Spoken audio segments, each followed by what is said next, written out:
en 1866, à la dernière journée de l'année, à sa résidence de Saint-Zéphirin de Courval, François-Xavier Jutras rendait l'âme. Et pourtant, il n'avait qu'une quarantaine d'années environ, et il est décédé dans d'atroces souffrances. Au cours des jours qui ont suivi, donc des premières semaines de l'année 1867, on a rapidement arrêté sa femme, sa veuve, donc Sophie Boisclair, et aussi Modeste Villebrun-Provencher, un locataire de la maison des Jutras. Rapidement, ils ont été accusés d'abord d'avoir assassiné par empoisonnement François-Xavier Jutras, mais aussi d'être des amants. Donc, est-ce qu'il s'agissait vraiment d'un triangle amoureux? Est-ce que c'est aussi le motif principal qui a mené à ce meurtre?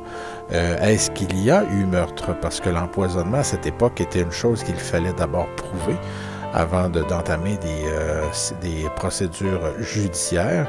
Donc, ensemble, nous allons voir cette histoire à la manière du procès. Donc, avec le contenu de chaque témoignage qui a été rendu à partir du 22 mars 1867. D'abord, on comprendra que les meurtres par triangle amoureux, ou qu'on pourrait appeler aujourd'hui les homicides domestiques par passion, ne sont pas nombreux dans l'histoire, mais à chaque fois, ça attire beaucoup l'attention des médias et aussi de la population. C'est le genre de crime qui intrigue et qui fascine surtout. Le procès de Modeste Provencher s'est ouvert le 22 mars 1867. Le premier témoin appelé a été Marie Plourde, une femme de 35 ans qui était l'épouse de Michel Cajolet, un cultivateur du rang Saint-Louis à Saint-Zéphirin de Courval. Elle, principalement, elle devait raconter que, bon, d'abord, elle connaissait la victime, M. Jutras, depuis son enfance, donc elle le connaissait très bien, mais elle a surtout été amenée à parler d'une journée en particulier au cours de laquelle il s'est produit un événement assez inoubliable. Et cette journée s'est produite le 22 décembre 1866, donc quelques jours avant le décès de M. Jutras. Donc le 22 décembre 1866, Jutras est arrivé chez elle à cheval, mais il était tellement en mauvais état qu'elle a dû aller le rejoindre dehors. Il était incapable de descendre de cheval lui-même. Il disait même qu'il pensait qu'il allait mourir tellement il souffrait cette journée-là. Donc, on peut s'imaginer un peu là, dans l'état que Mme Plourde s'est retrouvée devant un homme qui souffrait, puis bon, qui ne pouvait pas se déplacer lui-même et qu'elle connaissait en plus. Donc, on peut comprendre probablement là, qu'il y avait une certaine dramatique dans l'air. Entre autres, il spécifiait qu'il n'avait aucune force dans les jambes. C'est beaucoup plein jusqu'à sa mort, finalement, de perdre de la force dans les jambes, même d'avoir des raideurs épouvantables. Donc, ça le faisait souffrir énormément. Marie Plourde a même dû le supporter jusqu'à l'intérieur de la maison pour le réchauffer avec l'aide d'un de ses petits garçons de 12 ans. Jutras lui a demandé alors de le déchausser parce que, bon, il commençait vraiment à se sentir petit dans ses souliers. Et quand elle l'a aidé à enlever ses chaussures, il a poussé des cris de douleur. Donc, il avait mal au moindre contact sur sa peau. Il avait très mal. Donc, pour le réchauffer, comme c'était la coutume à l'époque, pour lui réchauffer les pieds, elle lui a mis à sa disposition des briques chaudes. Lui, pendant ce temps-là, il a répété encore une fois qu'il sentait qu'il allait mourir et aussi qu'il venait de passer à deux doigts de mourir dans le bois tout seul, qu'il craignait de ne pas réussir à se rendre chez elle à ce moment-là. Il a demandé ensuite à être couché dans un lit, tellement il avait besoin de se reposer. Et il a demandé à voir le docteur Jean-Baptiste Chassé. À l'arrivée du docteur Chassé, il a demandé qu'on aille chercher Provencher. Modeste Provencher, qui était l'accusé, évidemment, du procès, résidait à cette époque-là chez la victime. Donc, c'était quand même de bons amis. En tout cas, Provencher était son locataire. Et on va comprendre pourquoi plus tard Provencher est devenu son locataire. Par ailleurs, le temps qu'on aille chercher Provencher, Jutras a demandé du sel. Il se sentait que En tout cas, lui, selon ses sensations, il sentait que du sel lui ferait du bien. Et il sentait aussi que le mal se répandait dans tous ses membres. Donc, ce n'était plus juste ses jambes maintenant. Il a aussi ajouté, il se confiait finalement à Marie Plourde et lui a dit que Provencher, alors qu'il était dans les bois, lui avait fait prendre un peu d'alcool. Il avait même offert le reste de la petite bouteille à Provencher après en avoir pris, mais celui-ci avait refusé. Donc, on comprend que cette expédition dans le bois, il l'avait commencé en compagnie de Provencher. Donc, on pourrait déjà se demander comment ça se fait qu'il l'a terminé tout seul jusqu'à la porte de Marie Plourde. Toujours en racontant sa péripétie dans les bois, il a dit à Marie Plourde qu'il était tombé 2 fois en bas de sa jument et avait fini par remonter grâce à un arbre tombé sur lequel il s'était appuyé. Donc, on peut imaginer toute la difficulté. Il a vraiment été à 2 doigts de mourir gelé finalement dans le bois. Provencher l'avait même quitté en disant, alors qu'il allait mieux, qu'il allait bien avant, il l'avait quitté en disant qu'il allait se rendre chez un dénommé Moses Hart. Donc, avant que les souffrances gagnent Jutras, Provencher l'avait quitté en disant qu'il se rendrait chez un dénommé Moses Hart. Donc, on comprend aussi de ce témoignage que Provencher est parti immédiatement après avoir fait boire le coup et presque aussitôt après que le mal ait envahi Jutras. Donc, toujours le 22 décembre, c'est ce que nous raconte Marie Plourde. Vers midi, Marie avait vu Provencher, d'ailleurs, passer devant chez elle, qui se dirigeait vers la maison de Jutras. Ça, c'était avant que Jutras arrive chez elle. Donc, pourquoi Provencher se dirigeait chez Jutras? On peut se poser des questions. Évidemment, ici, moi aussi, je m'en pose des questions parce que tout cela, quand on lit un procès, là, on comprend qu'elle rapporte les paroles de la victime, donc qui est décédée. Et normalement, devant un procès criminel, rapporter les paroles d'un mort, c'est du oui-dire et c'est inacceptable en preuve. Donc, je me demande comment se fait-il qu'on a accepté que Marie Plourde nous raconte tout cela concernant la journée du 22 décembre. Surtout la partie que Jutras a vécue dans les bois avec l'accusé. Parce qu'elle n'était pas présente à ce moment-là pour décrire ces événements. Donc, il s'agit du oui-dire. Et il semble que, en tout cas, d'après le document qui a survécu et qui nous permet aujourd'hui de reconstituer cela, eh bien, il semble que personne, aucun avocat de la défense a constaté qu'il s'agissait de oui-dire. À l'arrivée du docteur Ladouceur sur place, le sel a commencé à faire du bien à Jutras, du moins c'est ce qu'il ressentait en prenant. Mais toujours, il continuait de crier aussitôt qu'on l'approchait ou qu'on le touchait, même de façon légère. Il avait de la difficulté à parler, il avait la bouche serrée. Ce sont les mots utilisés par Marie Plourde lors de son témoignage. Et finalement, il a demandé à voir sa femme. On est donc allé la chercher. Donc, en arrivant, Sophie Boisclair a demandé à son mari comment il allait. Elle est restée environ une demi-heure sur place. Et Jutras a continué de supplier le docteur Ladouceur de ne pas l'abandonner. Le docteur, évidemment, a recommandé de manger des toasts pour se nourrir un peu. Et Sophie Boisclair, donc la femme de Jutras, a dit qu'elle allait en chercher. Donc, elle allait chercher du pain chez elle. Donc, elle s'est empressée de sortir de la maison de Marie Plourde pour retourner chez elle. Le même soir, certaines personnes sont venues veiller chez Marie Plourde, dont Sophie Boisclair et Modeste Provencher. À ce moment-là, Jutras allait un peu mieux, surtout grâce à ce que le docteur lui avait donné. Il s'est même levé à un moment donné tout seul par ses propres moyens pour venir manger à la table avec les autres. Sa femme lui avait apporté à manger, alors il a pu se mettre un peu quelque chose sous la dent. Et c'est à ce moment-là que Provencher a dit à Jutras « Pourquoi tu n'as pas crié quand je t'ai quitté dans le bois ?»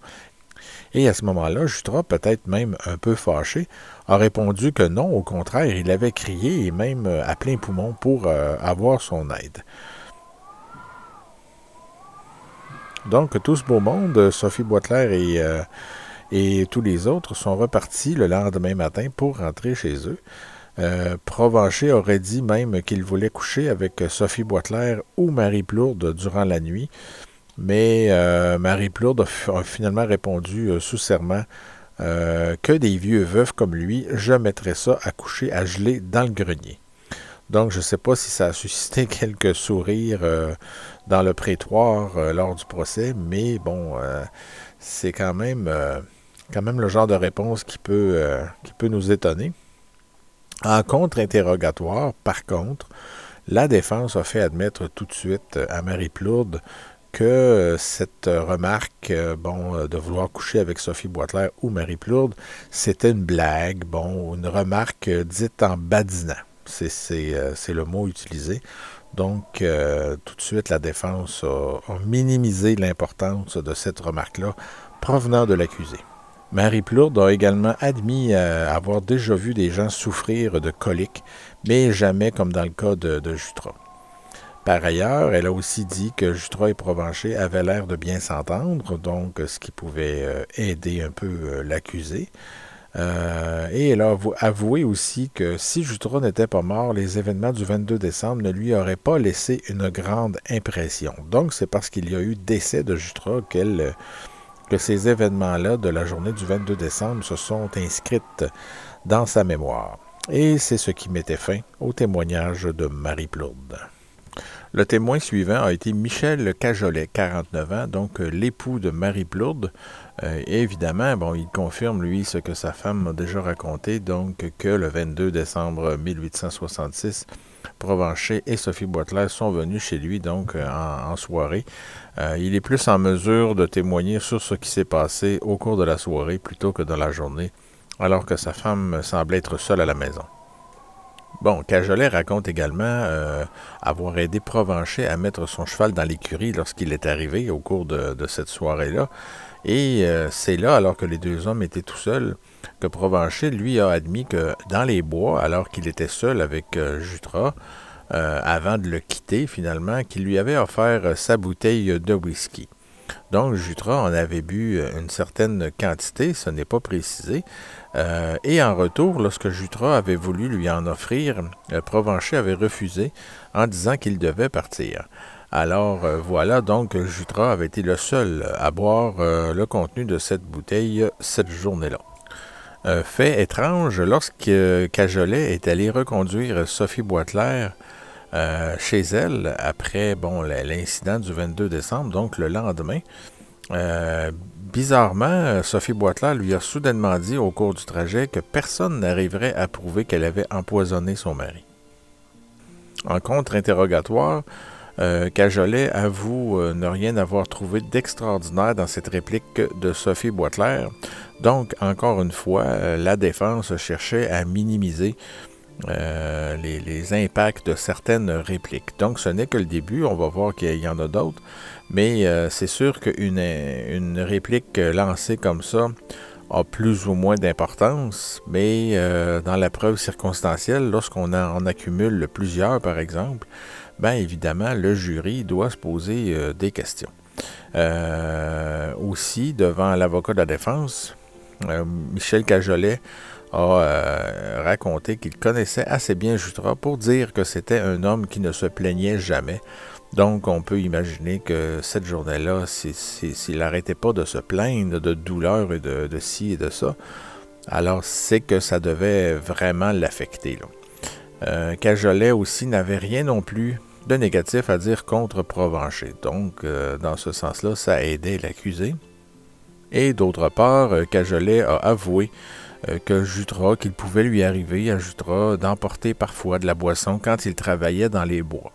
Donc, il n'avait rien d'extraordinaire dans le fait il aurait pu prendre un petit coup pour s'aider au cours de la journée du 22 décembre. Et c'est ce qui concluait le témoignage de Michel Cajolet. Ensuite, ce fut le témoignage du docteur Napoléon Hormidas Ladouceur, qui avait 24 ans. Donc, lui, ce qu'il nous raconte, ou du moins devant les jurés, c'est que le 22 décembre 1866, il est arrivé chez Cajolet alors que Jutras était déjà couché. Jutras lui a confié, comme il l'avait déjà dit à Mme Plourde, qu'il allait mourir. Donc c'est ce qu'il sentait. Il sentait qu'il allait mourir bientôt. Le docteur Ladouceur l'a alors rassuré. Mais Jutras lui a raconté l'histoire qu'on connaît déjà, là. Bon, toute la péripétie du 22 décembre. Il a aussi demandé au docteur de ne pas le toucher, car ça lui faisait vraiment mal. Il avait des douleurs tellement intenses aussitôt qu'il sentait qu'on s'approchait de lui. Le docteur lui a donné de la poudre calmante, donc ce qui consistait à 30 gouttes de teinture d'opium et d'éther sulfurique. 15 minutes après, Jutras a commencé à avouer qu'il se sentait un peu mieux. Donc, certains remèdes qu'on ne verrait plus aujourd'hui, évidemment, le docteur lui a conseillé, l'a fait fumer sa pipe pour lui permettre de se détendre un peu.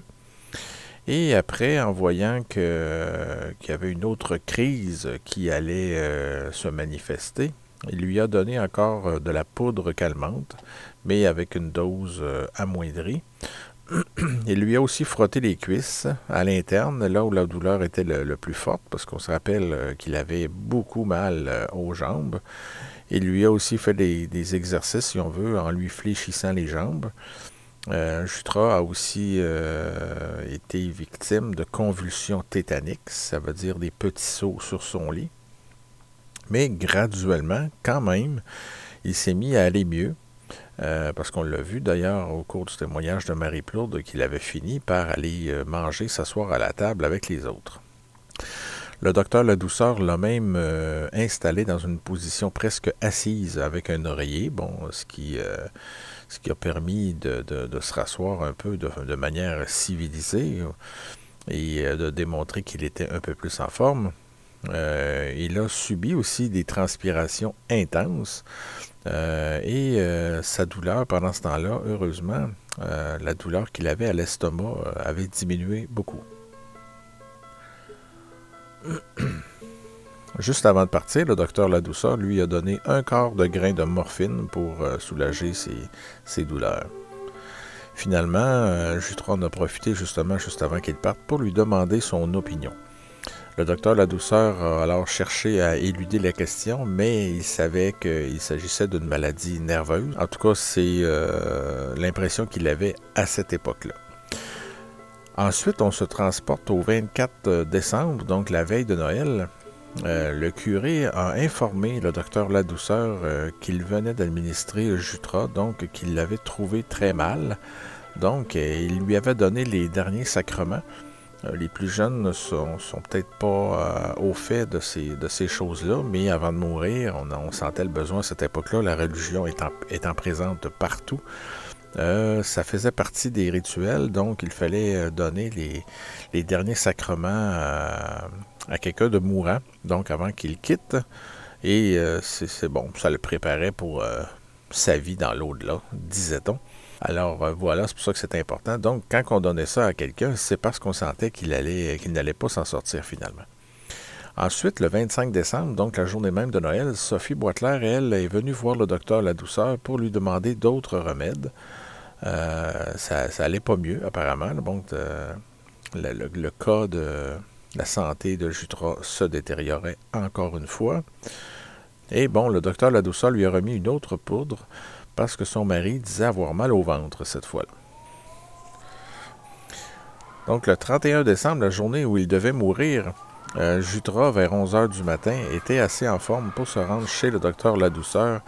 Et il est venu le voir pour insister parce qu'il voulait le remercier pour tout ce qu'il avait fait pour lui. Il lui a confié alors qu'il allait mieux, qu'il se sentait beaucoup mieux.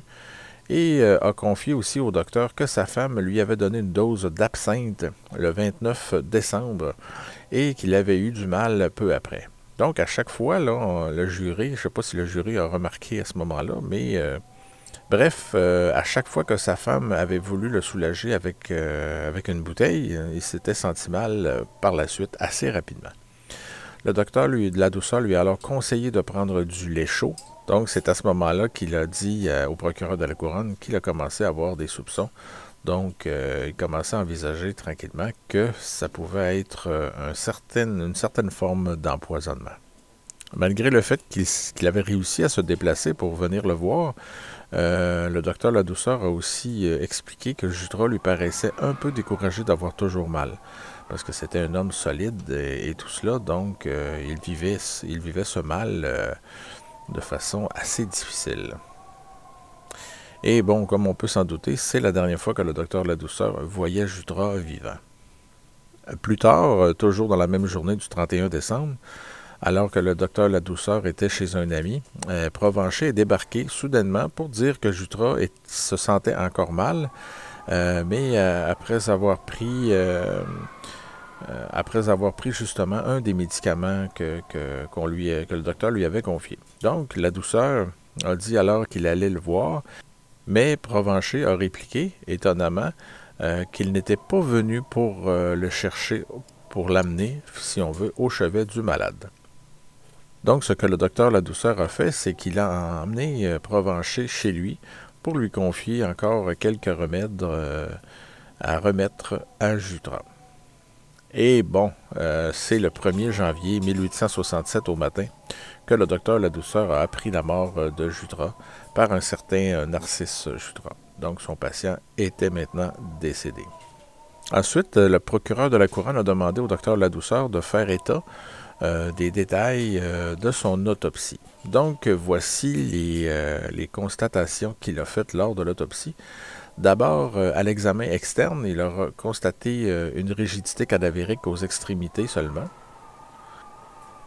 Donc, sur la surface inférieure du corps qui était couchée sur le dos, il a constaté que cette partie du corps-là était couverte d'échymose, mais on parle probablement ici de lividité cadavérique là, qui consiste à la gravité. C'est le sang qui descend par gravité dans le corps et qui fait en sorte que la peau va être décolorée et plutôt violacée dans cette zone-là. Ensuite, l'examen interne lui a permis de découvrir que les poumons étaient congestionnés et présentaient un aspect noirâtre. L'estomac présentait quant à lui une grande quantité de gaz incolore, une surface interne couverte d'un enduit noir très épais. Donc, sans être médecin, on devine assez facilement que c'était pas bon signe.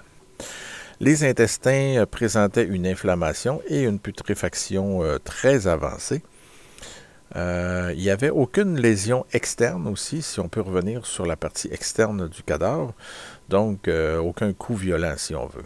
Étrangement, avec les questions de la couronne, il est ressorti un autre fait étrange, c'est qu'à un moment donné, Sophie Boisclair a demandé au docteur s'il lui en voulait. Et sur le coup, il n'a pas compris, évidemment. C'est plus tard qu'il a fait l'association au fait que,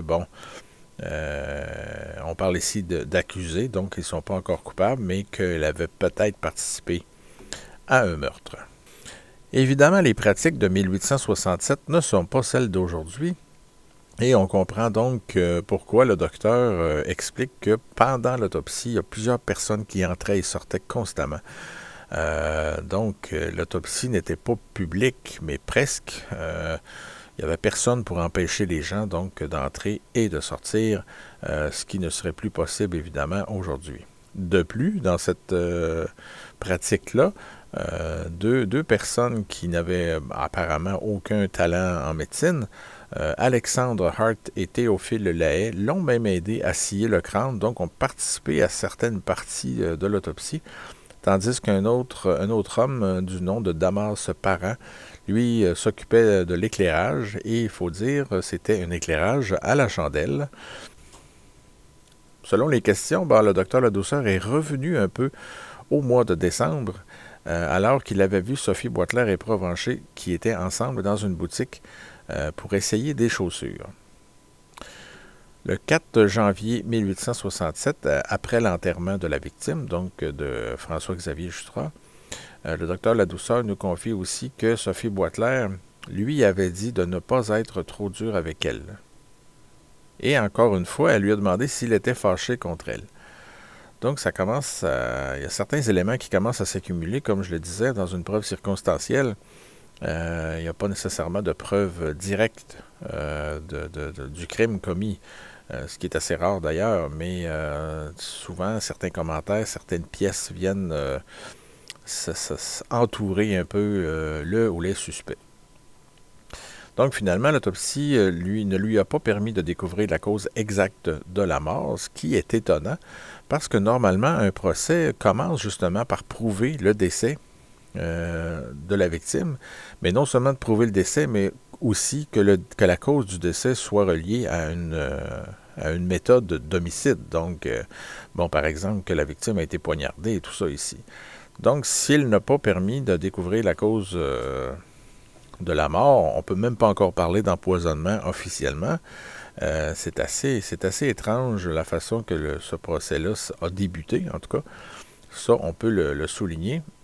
Mais par contre, il dit que les symptômes observés le 22 décembre ressemblent à un empoisonnement à la strychnine. C'est encore une fois étonnant parce que, bon, la cause du décès n'est pas prouvée et il va être le dernier témoin de la journée. Donc, il aurait fallu commencer, je pense, par prouver là, qu'on était face à un meurtre. Et en contre-interrogatoire, l'avocat de la défense a fait remarquer qu'il était très difficile de faire une autopsie à la campagne. Donc, on peut revenir sur certains détails. Là, le fait qu'il était éclairé à la chandelle, par exemple. Donc, est-ce que cela aurait pu contribuer à ce qu'il manque, à ce qu'il passe à côté de certains éléments importants? C'est possible, mais on n'a pas d'éléments qui viennent appuyer cette théorie-là. Et évidemment, la défense aussi essaie de présenter la possibilité que quelqu'un de mal intentionné ait pu jeter, par exemple, une substance quelconque sur les organes prélevés du cadavre qui ont été ensuite déposés dans une assiette. Mais c'est juste une hypothèse sans fondement parce que, bon, il n'y a pas d'éléments qui viennent appuyer cette théorie-là. Et le docteur Ladouceur doit avouer qu'il n'a pas soupçonné l'empoisonnement. Et bon, toujours en contre-interrogatoire, le docteur Ladouceur a avoué qu'il n'a jamais soupçonné d'empoisonnement avant le 31 décembre. Donc, ça lui a quand même pris du temps avant d'allumer, diront certains. Donc, c'est ce qui concluait la première journée du procès.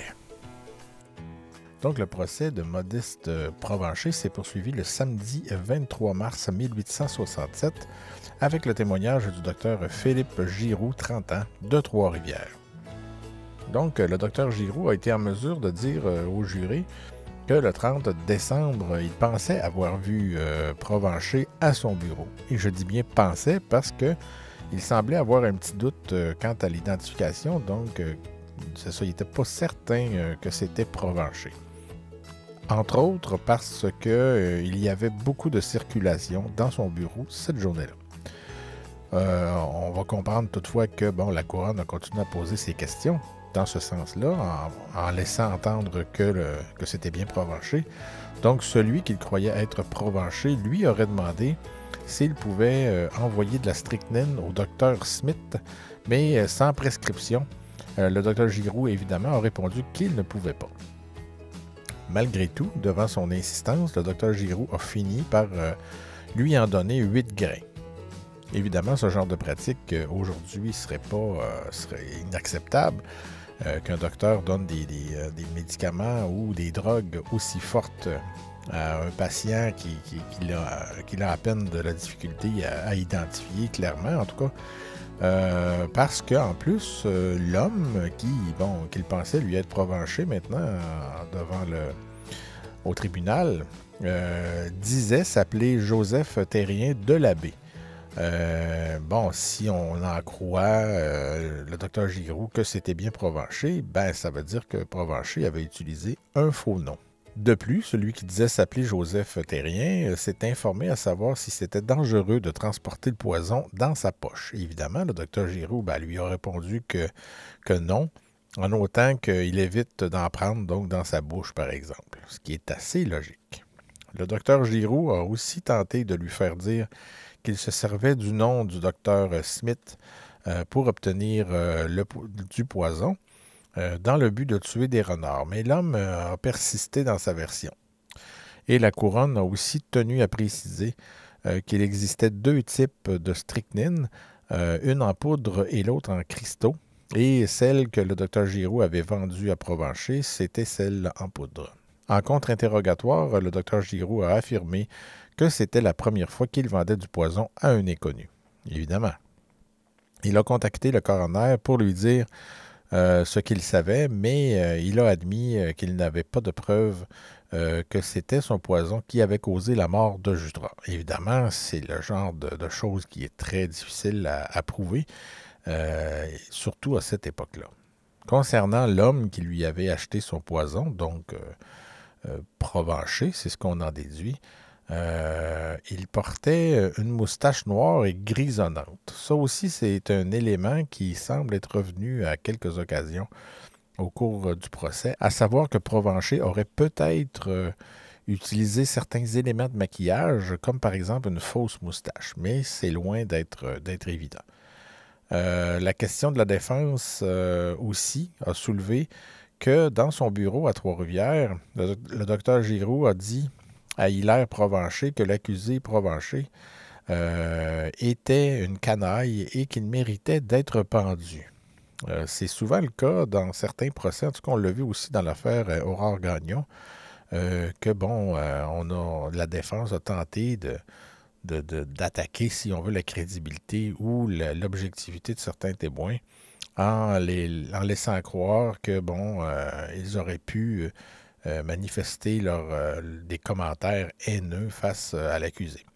Évidemment, le docteur Giroux a nié tout ça, en affirmant, entre autres, qu'il a plutôt dit que si on prouvait que c'était lui, qu'il serait pendu, et non pas qu'il souhaitait nécessairement que Provencher soit pendu.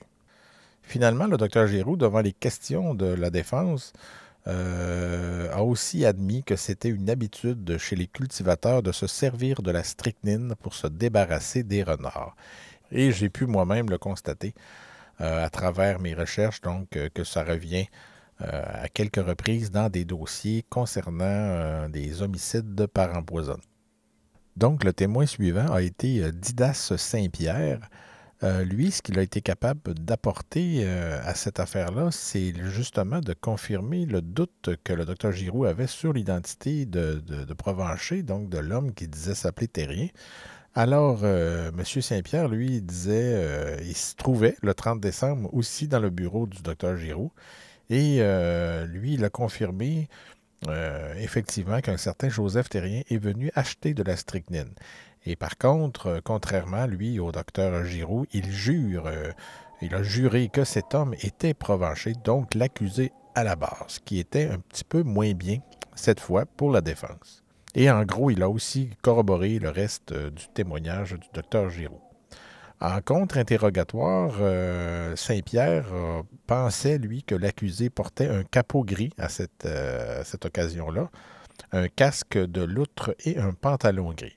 Mais aujourd'hui, Provencher n'a plus cette grosse moustache, donc c'est ce qui souligne encore ce doute qu'on a encore à propos du fait là, que Provencher portait peut-être une fausse moustache là, lors de certaines occasions. Le témoin suivant a été Pierre Elzéar Trottier, un marchand de Trois-Rivières âgé de 30 ans. Lui, il a été en mesure de nous dire, malgré le fait que son témoignage a été assez bref, qu'à la fin décembre 1866, il avait vu Provencher à son magasin et, entre autres, que Provencher lui avait apporté une lettre d'un dénommé Moses Hart qu'il devait poster.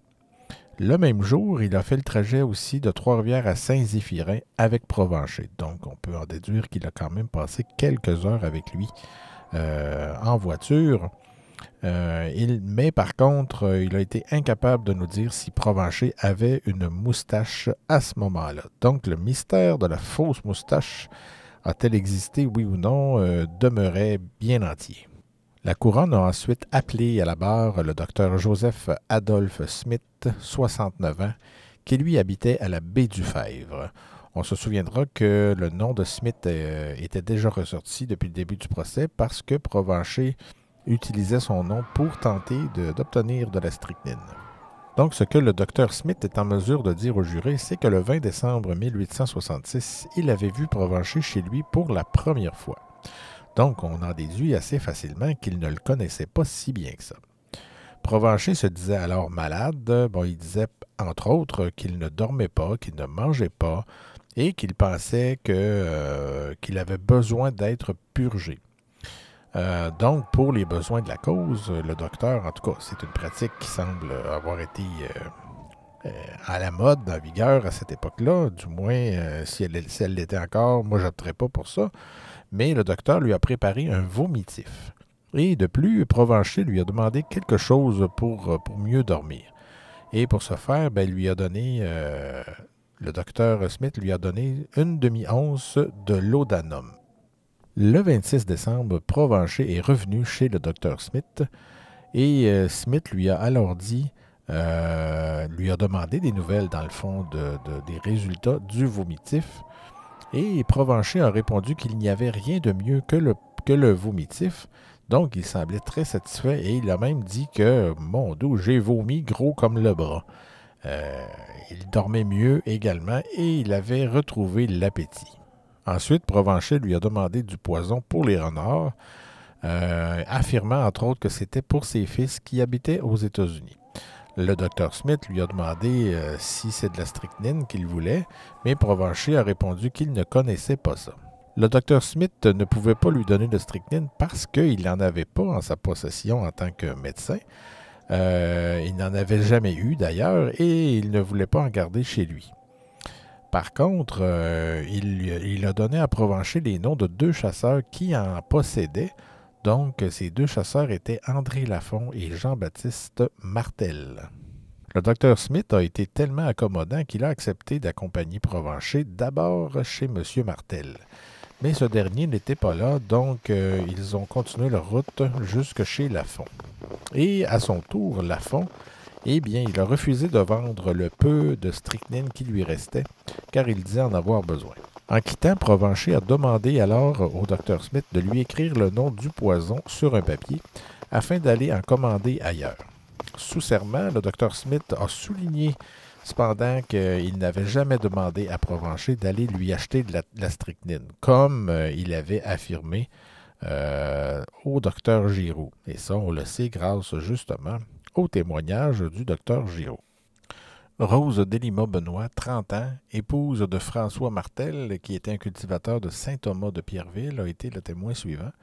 Elle a été en mesure de dire que le 26 octobre 1866, elle avait vu Provencher chez elle et à ce moment-là, il était accompagné de Sophie Boitler.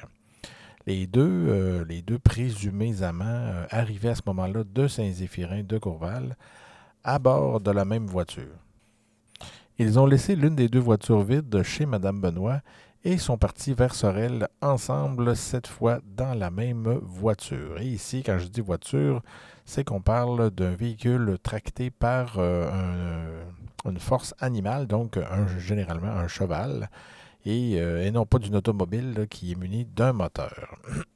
Évidemment, ici, on est en 1866, donc encore bien loin de l'apparition répandue des véhicules à moteur, des automobiles et tout ça. Donc, Sophie Boitler a dit à Rose Delima-Benoît que Provencher était son beau-père. Donc, elle essayait déjà de masquer leur relation. Donc, c'est un mensonge qui ne parle pas en leur faveur, évidemment.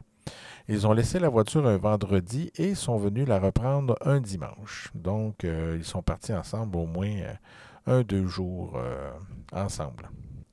Provencher a fait une mauvaise blague, encore une fois, en disant qu'il en avait une grosse. Avait-il l'habitude, justement, de ce genre de blague déplacée? Parce que là, on a remarqué qu'il en avait déjà fait une aussi un peu plus tôt, et on va voir que ce n'est pas la dernière qu'il aurait fait. Donc, est-ce que c'est un trait de caractère chez lui? Du moins, c'était peut-être une habitude, peut-être de grossièreté, ou du moins de commentaires déplacés. En contre-interrogatoire, le témoin a dit que Sophie Boitler avait du beurre et des œufs dans sa voiture pour aller vendre à Sorel. Donc, leur expédition à Sorel était quand même plausible de ce point de vue-là. Toutefois, Rose a quand même trouvé étrange que, selon elle, Provencher et Boitler auraient pu venir avec une seule voiture. Donc, elle ne comprenait pas vraiment là, ce manège d'arriver avec 2 voitures et de repartir avec une seule pour Sorel et ensuite revenir et reprendre chacun leur voiture pour rentrer à Saint-Zéphirin de Courval. Et pour terminer son contre-interrogatoire, à son retour, Sophie Boitler a confié à Rose qu'elle avait tout vendu son stock à Sorel. Félix Jutras avait 37 ans, c'était un cultivateur de Saint-Zéphirin et c'était aussi le frère de la victime. Questionné par les procureurs de la défense, il est en mesure de dire que le 28 octobre 1866, il a vu Sophie Boitler revenir de Sorel dans la même voiture que Louis Lay. Un soir que Félix s'est rendu chez son frère et que ce dernier était absent, il a vu Sophie Boitler qui lui a dit que tous ses produits lui avaient rapporté environ une dizaine de dollars sur le marché de Sorel. Elle affirmait également avoir couché à Sorel. Donc, pour sa part, Provencher, donc l'accusé, a affirmé être allé à Richmond, mais qu'en chemin, il s'était finalement rendu jusqu'à Trois-Rivières. Finalement, les dernières questions de la couronne ont permis à Félix Jutras de dire que son frère, donc la victime, François-Xavier Jutras, était âgé d'environ 45 ans au moment de sa mort. Thomas Hart avait 40 ans, c'était un marchand de Saint-Zéphirin. Questionné lui aussi par la couronne, il est en mesure de spécifier que le 27 octobre 1866, il se trouvait à Sorel avec sa femme et il a vendu cette journée-là une pouliche. Donc c'est pour ça qu'il peut préciser se souvenir de la date, car le même jour, il a croisé également Provencher. Plus loin, donc toujours au marché de Sorel, il a vu Sophie Boitler qui était alors assise dans une barouche. Qu'est-ce qu'une barouche? Eh bien, c'était à l'époque une voiture à 4 roues destinée pour la route. Elle vendait alors des trucs, là, tous les produits de sa ferme, si on veut. Il lui a dit, donc on parle ici toujours de Thomas Hart, il a dit qu'il rentrerait avec Provencher. Et quand il a invité Sophie à monter avec eux, elle a levé les épaules en riant, tout simplement. Probablement qu'il n'a pas compris sur le coup, mais là, si je veux vulgariser un peu et vous tenir à l'écoute, donc si vous voulez comprendre un peu, je pense qu'ici, Sophie Boitler, par cette réaction, laissait entendre que bon, il y avait quelque chose déjà d'arrangé, donc elle n'avait pas vraiment à s'inquiéter pour son retour. Et comme on l'a vu, de toute façon, elle est rentrée avec Modeste Provencher. Et justement, surprise, alors que Thomas Hart croyait son retour planifié avec Provencher, eh bien, Provencher, peu de temps après, est venu le voir pour lui dire que finalement, il ne pouvait pas l'amener dans la même voiture que lui. Il avait rencontré apparemment 2 hommes envers qui il avait une dette et il devait les conduire à Saint-Aimé. Donc, c'est la défaite qu'il a fournie à ce moment-là. Et par conséquent, Hart a dû rentrer chez lui par ses propres moyens. Toutefois, le lendemain, le samedi, il a vu sur la route passer Sophie Boitler qui était suivie de près par Provencher. Alors, j'imagine qu'il a commencé peut-être à se poser des questions ou à se dire qu'il s'était fait avoir quelque part. Quelques jours plus tard, d'ailleurs, Provencher est allé au magasin de Hart et lui a demandé de ne pas parler de son voyage à Sorel, que sa femme était jalouse. C'est du moins l'hypothèse ou la défaite là, qu'il se donnait. Donc, c'est pas bon signe pour un accusé qui demande comme ça à certains témoins de ne pas parler de détails le concernant. Geneviève Laforge, 23 ans, était une servante de Sorel. En fait, elle avait travaillé comme servante chez Édouard Courchaine, un aubergiste de Sorel.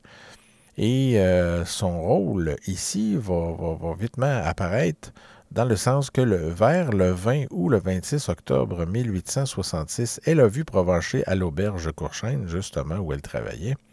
Et Provencher y a passé la nuit avec une femme. Et c'est à ce moment-là que la couronne a fait entrer dans le prétoire, donc dans le procès, si vous voulez, Sophie Boitler, qui elle aussi était accusée dans cette affaire-là, et pour permettre justement à Geneviève Laforge de l'identifier. Et évidemment, c'est ce qui est arrivé. Elle l'a reconnu sans aucune hésitation. Donc, selon elle, Boisclair et Provencher sont arrivés ensemble, ils ont couché dans la même chambre et il n'y avait qu'un lit dans cette chambre. Donc, les jurés peuvent en déduire ce qu'ils veulent à partir de ces détails. Geneviève dit également, toujours selon les questions de la couronne, évidemment, qu'elle avait préparé la chambre et déposé une chandelle sur le lave-mains.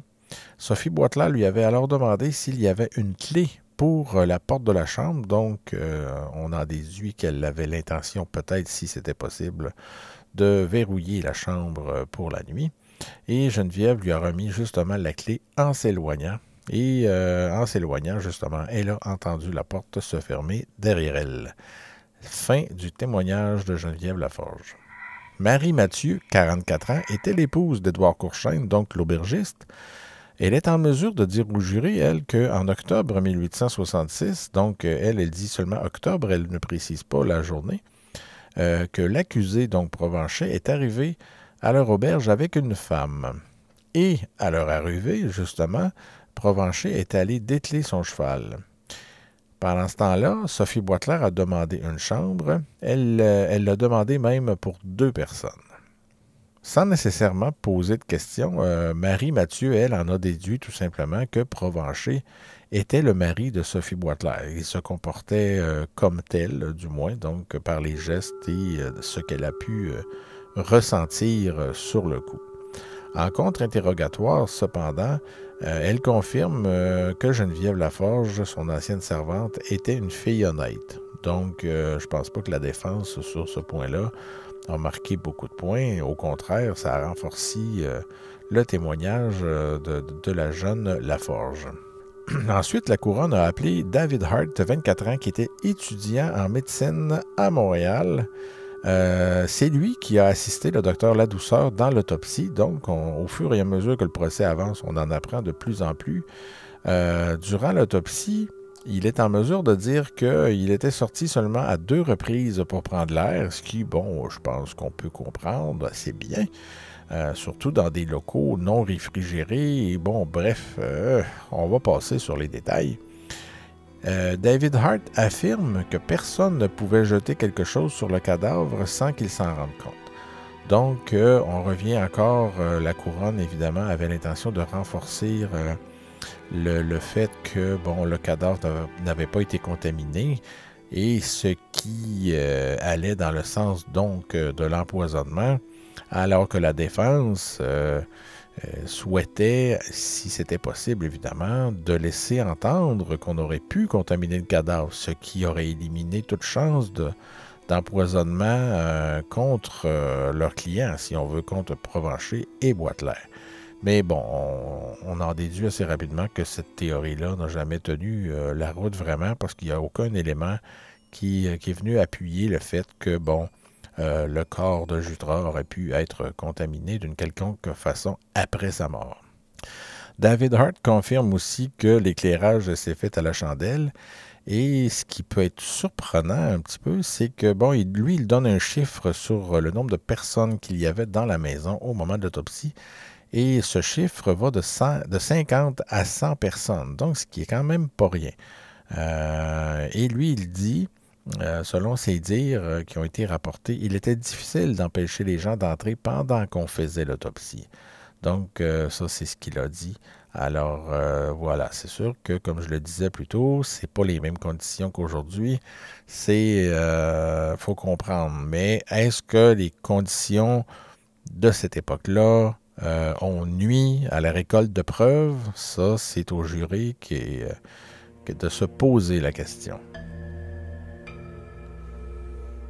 Donc, le dernier témoin de la journée a été Michel Lemaire, 57 ans, un autre cultivateur de Saint-Zéphirin de Courval. Ce qui caractérise principalement Michel Lemaire, c'est qu'il était à la fois l'ami de la victime, donc de M. Jutras, et aussi son voisin immédiat, parce qu'on estime que sa maison était à une centaine de pieds seulement de celle de Jutras. Devant les questions de la couronne, M. Lemaire est capable de dire au jury que le 24 décembre, il s'est rendu justement chez son ami Jutras et que ce dernier n'allait pas bien. Il a fait même un saut quand il l'a vu arriver, parce qu'on se souviendra que... on se rappellera que parmi les symptômes dont Jutra souffrait, il sursautait justement quand on lui touchait très légèrement ou quand on passait très près de lui. Monsieur le maire était présent aussi quand le curé, lui, a donné les derniers sacrements. Donc, il peut témoigner de ça. Il confirme cette scène-là. Le 30 décembre, donc ce qui peut être curieux, c'est que cette journée-là, il a vu Jutra débarquer chez lui avec sa fille Élise. Et il semblait être assez en forme pour venir veiller chez son ami le maire ce soir-là. Avec sa fille Élise, on y reviendra sur Élise parce que, bon, c'était l'adolescente, la fille adolescente de Jutra. Et son témoignage plus tard va être quand même assez fascinant. Mais le lendemain de cette veillée, donc le 31 décembre 1866, vers 19h le soir, donc cette fois, c'est le maire qui se rend chez Jutra pour le trouver couché, donc il allait encore moins bien. Donc sa santé était vraiment en dents de scie à cette époque-là. Et bon, Jutra a quand même réussi ce soir-là à se lever puis à manger de la soupe. Selon le témoin, Jutra a également marché, mais il avait les pieds engourdis. Il s'est retrouvé à un certain moment, ce qui peut porter à faire sourire mes auditeurs, mais Jutra s'est retrouvé sur le pot. Donc, ce qu'on appelle le pot, c'est une genre de bécosse portative ou une toilette, si on veut, parce que, bon, en hiver, on sait que, bon, c'était... les toilettes, à cette époque-là, l'eau courante n'était pas dans les fermes et tout ça. Donc, il s'est assis sur le pot, Jutra, et avec les malaises qu'il avait, donc tout ça, on peut comprendre qu'il souffrait beaucoup, et il a fait des gros pets ce soir-là, ce qui a fait rire Provencher. On se souvient que Provencher avait un humour un peu tordu, mais Provencher a alors dit que ça lui travaillait du derrière.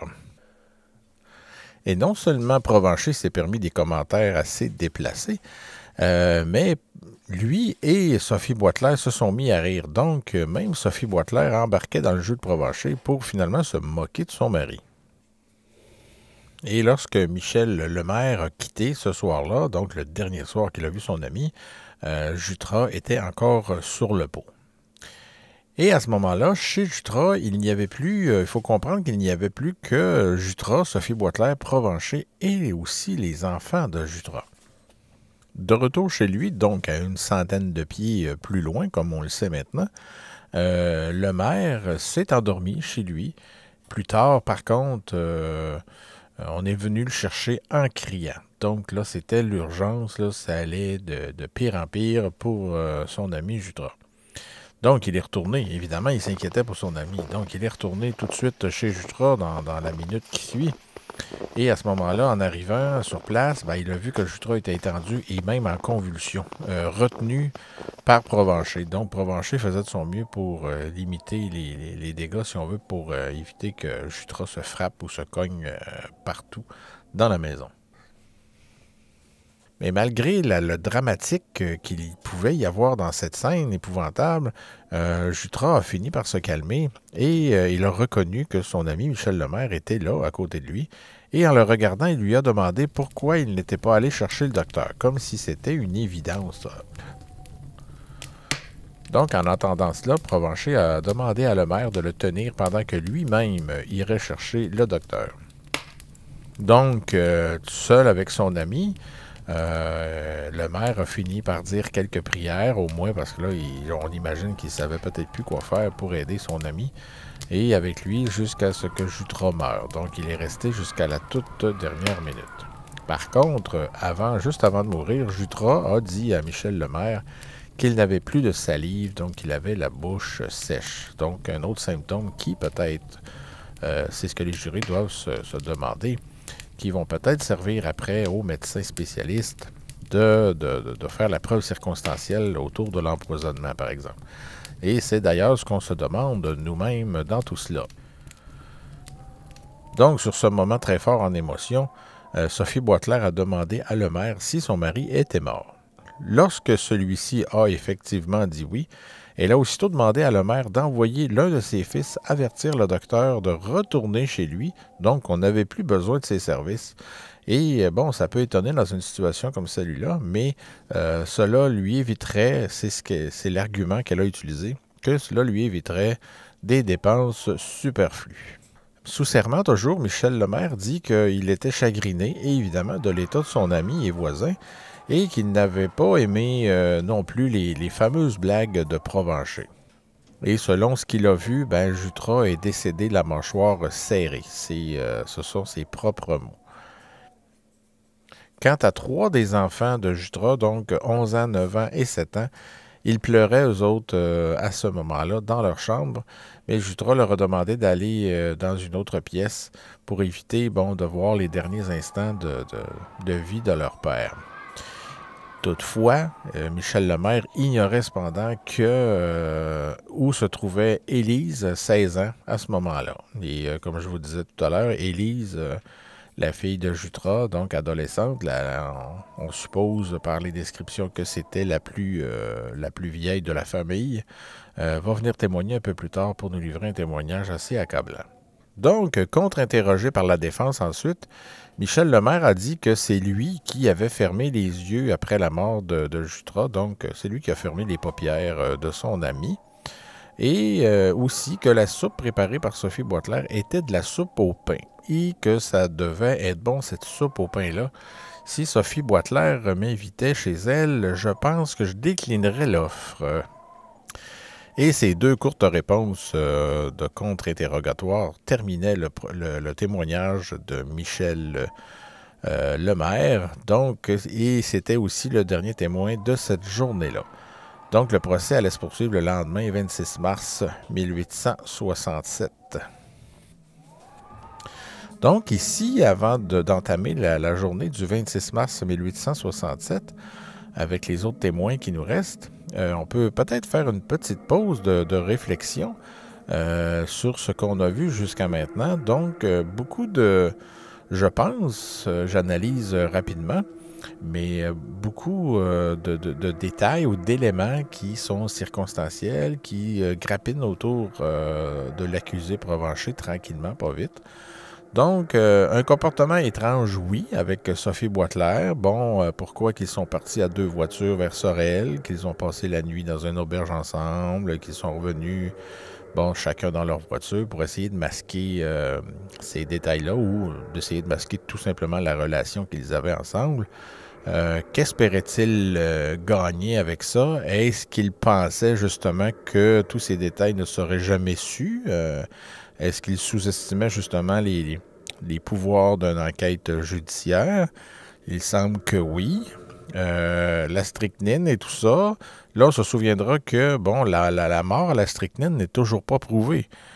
Comme je le disais plus tôt, normalement, un procès criminel commence par les causes du décès, justement pour écarter tous ces soupçons-là et commencer sur une base, solide. La preuve médico-légale, par exemple, peut paraître parfois redondante ou même monotone. Quand on entend un médecin qui a fait l'autopsie décrire tous les détails, bon, tout ça, même souvent, on va décrire des détails qui ne sont pas utiles nécessairement pour la cause de meurtre, parce que, bon, ce ne sont pas tous les organes qui sont affectés. Si je pense, par exemple, à un meurtre commis à l'arme blanche, bon, si le cœur a été atteint par la lame du couteau, bon, on va quand même décrire les poumons, le foie, le ci, le ça, les autres coups et tout ça. Voilà, donc c'est pas c'est la partie des fois un peu plate de certains de la plupart des procès pour meurtre pour certaines personnes, mais des fois ça peut être aussi très très très intéressant et très instructif quand on se donne la peine de le lire comme il faut, d'écouter. Et une preuve qui peut paraître complexe au début, nous apparaît assez simple, surtout quand elles sont expliquées par des experts qui ont cette habileté à vulgariser leur métier ou leur découverte. Ça aussi, ça peut être très, très, très important. Et si c'est mal compris, là, à ce moment-là, c'est au travail des procureurs de s'arranger pour que tout ça soit assez simple de compréhension, pour que le jury À cette époque-là, c'était 12 hommes là, qui conformaient le jury. Donc, c'était leur job à eux, les procureurs, de faciliter la compréhension des détails. Et évidemment, si on voulait faire accuser quelqu'un, ben, il fallait s'arranger pour que le jury comprenne bien la preuve. Donc, où en êtes-vous dans vos réflexions? Est-ce que vous pensez que Provencher est coupable? Est-ce que vous pensez qu'il est innocent? Est-ce que vous croyez que le reste de la preuve peut vous faire changer d'idée ou au contraire vous réconforter dans ce que vous pensez déjà? Eh bien, c'est ce que nous allons voir dans la suite de la balado sur le procès Provencher-Boitelaire.